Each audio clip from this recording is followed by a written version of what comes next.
Hello friends, मैं अमरेंद्र कुमार। स्वागत है आपको एजी पॉइंट पे। मैं उम्मीद करता हूँ कि आप लोग बहुत अच्छे होंगे। और चलिए आज हम क्लास से स्टार्ट करते हैं चंद्रमा, सूर्य ग्रहण एवं चंद्र ग्रहण। इसके पहले मैं सोलर सिस्टम से संबंधित 4 क्लास आपको प्रोवाइड करा चुके हैं। उम्मीद है कि आपको बहुत पसंद आ रहे होंगे और पसंद आ ही रहे हैं। जिस तरह आपके लाइक्स और कमेंट्स आ रहे हैं, मुझे बहुत खुशी हो रही है कि चलिए मेरे क्लास को आप पसंद कर रहे हैं, क्योंकि मैं जो भी मेहनत कर रहा हूँ आपके लिए, आपके अपने उद्देश्यों के लिए कर रहा हूँ। इसलिए आप ईमानदारी से पढ़िए। चलिए स्टार्ट करते हैं चंद्रमा, सूर्य ग्रहण एवं चंद्र ग्रहण। इसमें सबसे पहले चंद्रमा के बारे में पढ़ते हैं। चंद्रमा को पृथ्वी का एकमात्र उपग्रह माना जाता है। यह पृथ्वी का एकमात्र उपग्रह है। चंद्रमा का जो अध्ययन, चंद्रमा का जो वैज्ञानिक अध्ययन है,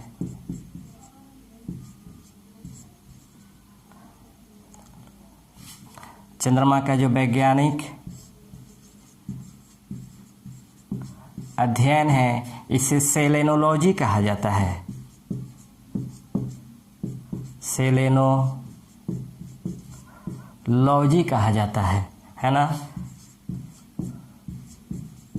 सेलोनोलॉजी कहा जाता है। सेलोनोलॉजी कहा जाता है।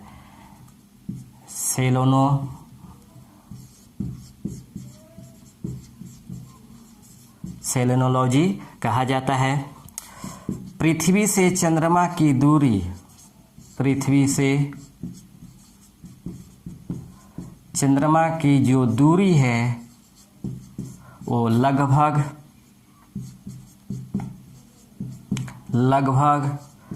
3,84,000 किलोमीटर है। 3,84,000 किलोमीटर है। कहीं कहीं यह 3,84,400 किलोमीटर भी मिलता है ना। चंद्रमा को जीवाश्म ग्रह के नाम से भी जाना जाता है। चंद्रमा को जीवाश्म ग्रह के नाम से भी जाना जाता है। चंद्रमा का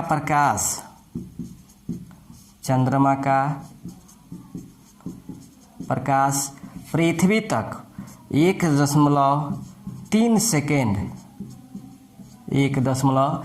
सेकेंड में आता है। साथ ही चंद्रमा पृथ्वी का परिक्रमण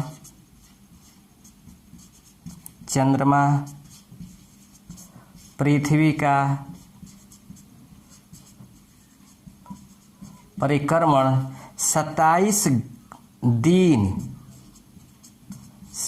दिन तथा 8 घंटे में करता है।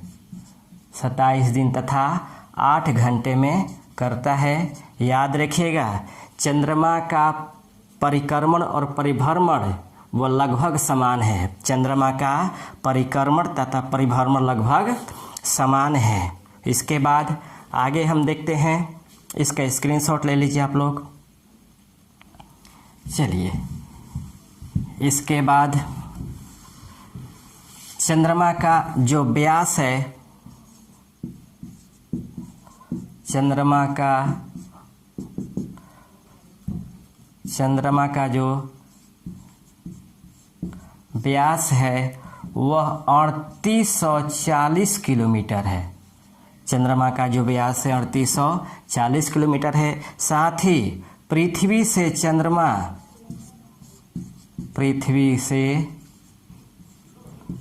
चंद्रमा का मात्र 57% ही दिखता है। 57% ही दिखता है। चंद्रमा का जो आकार है वह पृथ्वी का चौथाई भाग है। चंद्रमा का जो आकार है, चंद्रमा का आकार है वह पृथ्वी का 1/4 है। 1/4 है। यह चंद्रमा का जो आकार है वह पृथ्वी का 1/4 भाग है। साथ ही चंद्रमा का द्रव्यमान, चंद्रमा का द्रव्यमान पृथ्वी के द्रव्यमान का, पृथ्वी के द्रव्यमान का 81वां भाग है, 81वां भाग है। इसके साथ ही चंद्रमा का गुरुत्वाकर्षण शक्ति, चंद्रमा का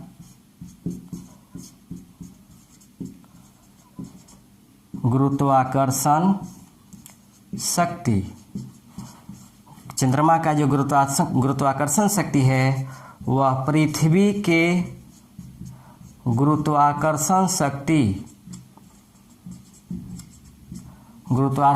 शक्ति का छठा भाग है, छठा भाग है। इसलिए पृथ्वी की अपेक्षा वहाँ पर का जो वजन है वह कम होता है, यानी पृथ्वी पे जो वजन है वह वहाँ का छठा भाग होता है।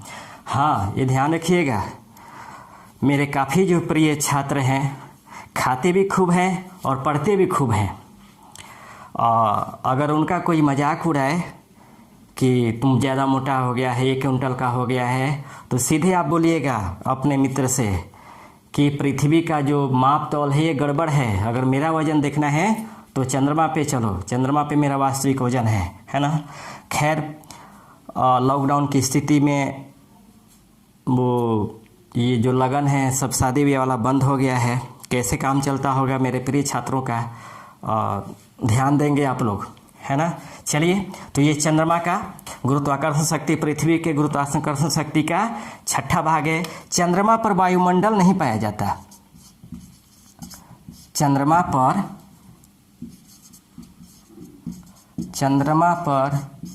वायुमंडल नहीं पाया जाता।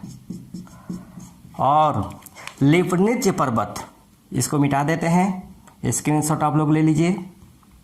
ओके, लिपनिज पर्वत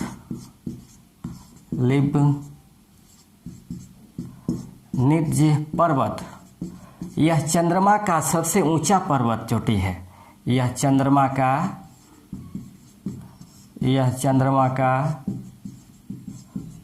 सबसे ऊंचा पर्वत चोटी है। इसकी जो ऊंचाई है वह 35,000 फीट है, 35,000 फीट अर्थात 10,668 मीटर इसकी ऊंचाई है। इसके अलावा मेयर इम्ब्रियम सागर, यह चंद्रमा का सबसे बड़ा सागर है, नाम है मेयर इम्ब्रियम सागर। यह चंद्रमा का सबसे बड़ा सागर है,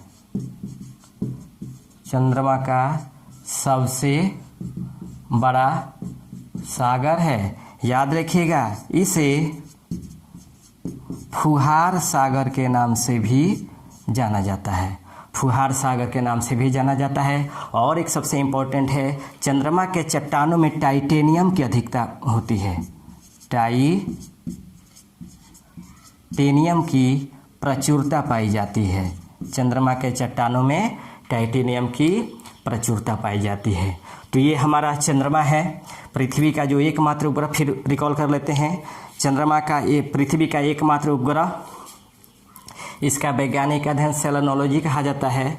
पृथ्वी से इसकी दूरी 3,84,000 किलोमीटर है और चंद्रमा का जो प्रकाश है पृथ्वी तक 1.3 सेकंड में पहुंचता है। इसका जो परिक्रमण अवधि है चंद्रमा का वह 27 दिन 8 घंटे, यानी परिक्रमण और परिभ्रमण दोनों लगभग समान है। इसका जो व्यास है वह 3840 किलोमीटर है। इसका द्रव्यमान है आपका, द्रव्यमान इसका 1/81वां भाग है और गुरुत्वाकर्षण शक्ति है इसका आपको 1/6 छठा भाग है। और इसका जो आकार है वह पृथ्वी का आकार का चौथा भाग है।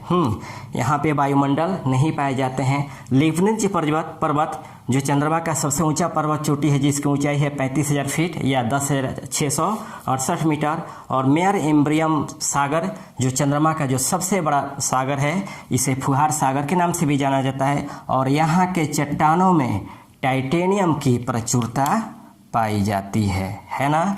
तो ये था हमारा चंद्रमा। अब आते हैं सूर्य ग्रहण एवं चंद्र ग्रहण में। इसलिए चंद्रमा के बारे में बता दिया कि सूर्य ग्रहण एवं चंद्र ग्रहण में चंद्रमा की महत्वपूर्ण भूमिका है, इसलिए मैं बताया। अब आते हैं सूर्य ग्रहण एवं चंद्र ग्रहण। लेकिन सूर्य ग्रहण एवं चंद्र ग्रहण के पहले सौर मंडल में एक खगोलीय स्थिति घटित होती है, जिसे कहा जाता है सिजगी। क्या कहा जाता है? सिजगी। सिजगी का कहा जाता है कि जब सूर्य, पृथ्वी एवं चंद्रमा, सूर्य, पृथ्वी एवं चंद्रमा, जब सूर्य, पृथ्वी एवं चंद्रमा जब एक सरल रेखा में उपस्थित होते हैं, तब इसे सिजगी कहा जाता है। जब सूर्य, पृथ्वी एवं चंद्रमा एक सरल रेखा में उपस्थित होते हैं, उसे सिजगी कहा जाता है। सिजगी की दो अवस्थाएं होती है, एक होता है युति और दूसरा होता है वियुति, है ना। सिजगी की दो अवस्थाएं होती हैं, एक होता है युति और दूसरा वियुति। याद रखिएगा, हमेशा युति की जो स्थिति उत्पन्न होती है वह सूर्य ग्रहण के समय होती है ना। और जो वियुति की स्थिति उत्पन्न होती है वो आपको चंद्र ग्रहण के समय उत्पन्न होती है। फिर समझिएगा, सूर्य, पृथ्वी एवं चंद्रमा के सरल रेखा को ही सिजगी कहा जाता है। दो प्रकार के होते हैं, युति और वियुति। युति की स्थिति सूर्य ग्रहण के समय होती है और वियुति की स्थिति चंद्र ग्रहण के समय होती है। कंप्लीट। अब आते हैं सूर्य ग्रहण। अब आते हैं हम सूर्य ग्रहण।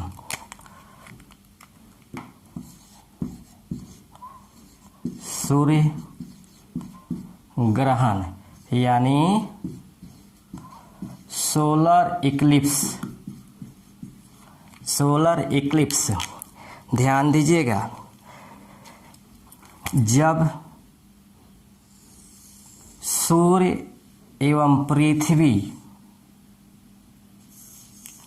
क्योंकि ग्रह सूर्य की परिक्रमा करते हैं और उपग्रह अपने ग्रह की परिक्रमा करते हैं, तो ये हमारा सूर्य है, ये हमारा पृथ्वी है और ये हमारा चंद्रमा है, ठीक ना। सूर्य ग्रहण की स्थिति में कहा जाता है जब कभी दिन के समय सूर्य एवं पृथ्वी के बीच चंद्रमा आ जाता है, जब कभी दिन के समय सूर्य एवं पृथ्वी के बीच चंद्रमा आ जाता है, तो चंद्रमा के बीच में आने के कारण सूर्य का प्रकाश पृथ्वी तक नहीं पहुंचता, इसलिए पृथ्वी से सूर्य धुंधला दिखाई देता है। इसी अवस्था को कहा जाता है सूर्य ग्रहण।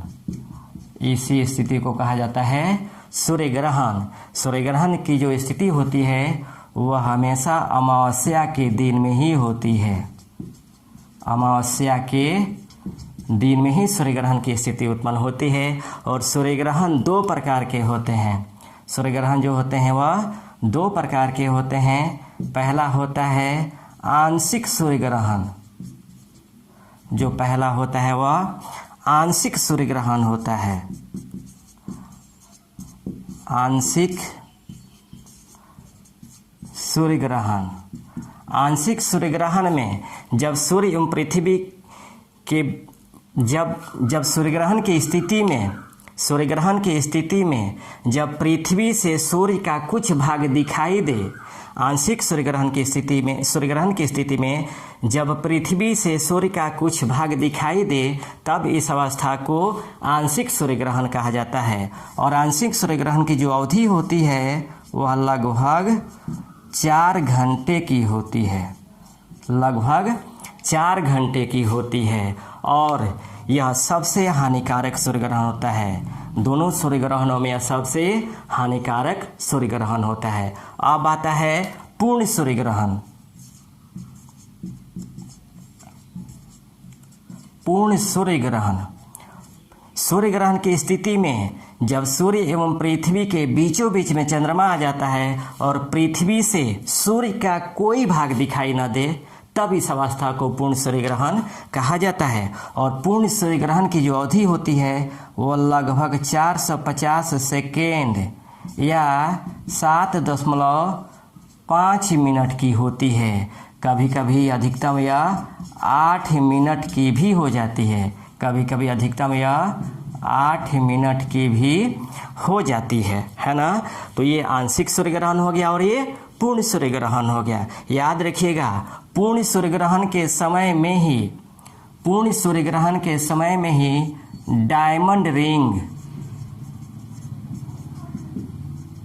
डायमंड रिंग एवं कोरोना का निर्माण होता है। कोरोना मतलब यहाँ क्राउन है ना, कोरोना का डायमंड रिंग एवं कोरोना का निर्माण होता है ना। इसके बाद ये तो सूर्य ग्रहण हो गया। अब आता है पूर्ण चंद्र ग्रहण। चंद्र ग्रहण में देखेंगे हम,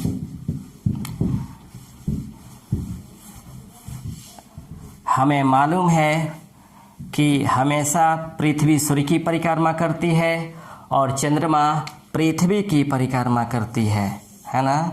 चंद्रमा पृथ्वी की परिक्रमा करती है। इसी परिक्रमण गति के दौरान जब कभी रात में पृथ्वी सूर्य की परिक्रमा करते हुए चंद्रमा एवं सूर्य के बीच में आ जाए, तब चंद्रमा से सूर्य का भाग न दिखाई देता है। जब सूर्य एवं चंद्रमा के बीच में पृथ्वी आ जाए, तब पृथ्वी के बीच में आने के कारण चंद्रमा से सूर्य का कोई भाग न दिखाई दे, तब इस अवस्था को चंद्र ग्रहण कहा जाता है। चंद्र ग्रहण कहा जाता है। चंद्र ग्रहण कहा जाता है। चंद्र ग्रहण कहा जाता है। याद रखिएगा, चंद्र ग्रहण भी 2 प्रकार के होते हैं। ये भी आपको आंशिक चंद्र ग्रहण होते हैं, आंशिक चंद्र ग्रहण होते हैं, और दूसरा पूर्ण चंद्र ग्रहण होता है। पूर्ण चंद्र ग्रहण होता है। चंद्र ग्रहण भी 2 प्रकार के होते हैं, आंशिक चंद्र ग्रहण और पूर्ण चंद्र ग्रहण होते हैं। याद रखिएगा, चंद्र ग्रहण की स्थिति हमेशा पूर्णिमा की रात में ही होती है। चंद्र ग्रहण की जो स्थिति होती है हमेशा पूर्णिमा की रात में ही होती है, परंतु प्रत्येक पूर्णिमा की रात में यह स्थिति उत्पन्न नहीं होती। वह ऐसा इसलिए कि चंद्रमा और पृथ्वी की कक्षीय घूर्णन में लगभग 5 डिग्री का अंतर पाया जाता है। इन दोनों के कक्षीय गति में लगभग 5 डिग्री का अंतर पाया जाता है। इसीलिए कभी चंद्रमा पृथ्वी के ऊपर से गुजर जाता है तो कभी चंद्रमा पृथ्वी के ऊपर से गुजर जाता है तो कभी चंद्रमा के पृथ्वी के नीचे से गुजर जाता है। इसीलिए प्रत्येक पूर्णिमा की चंद्र ग्रहण की स्थिति उत्पन्न नहीं होती, परंतु हमेशा चंद्र ग्रहण प्रत्येक पूर्णिमा की रात में चंद्र ग्रहण की स्थिति उत्पन्न होती है, परंतु हमेशा पूर्णिमा की रात में चंद्र ग्रहण की स्थिति उत्पन्न नहीं होती। याद रखिएगा, सूर्य ग्रहण को नंगी आंखों से देखने से मना किया जाता है, क्योंकि सूर्य ग्रहण के समय अल्ट्रावायलेट किरणें निकलती है। अल्ट्रावायलेट यानी पराबैंगनी किरणें निकलती हैं, जो पृथ्वी पर त्वचा कैंसर, आँख के परेशानी जो प्रॉब्लम खड़ा कर सकती है। इसलिए सूर्य ग्रहण को नंगी आँखों से देखने से मना किया जाता है। और साल में कुल 7 बार सूर्य ग्रहण एवं चंद्र ग्रहण की स्थिति उत्पन्न होती है। वर्ष में कुल 7 बार सूर्य ग्रहण एवं चंद्र ग्रहण की स्थिति उत्पन्न होती है। अगर 4 सूर्य ग्रहण होंगे तो 3 चंद्र ग्रहण होंगे, अगर 4 चंद्र ग्रहण होंगे तो 3 सूर्य ग्रहण होंगे। तो ये हमारा चंद्र ग्रहण, चंद्रमा, सूर्य ग्रहण एवं चंद्र ग्रहण था। उम्मीद करता हूँ कि यह क्लास आपको पसंद आए होंगे। चलिए फिर मिलते हैं हम नेक्स्ट क्लास में, तब तक थैंक यू, धन्यवाद।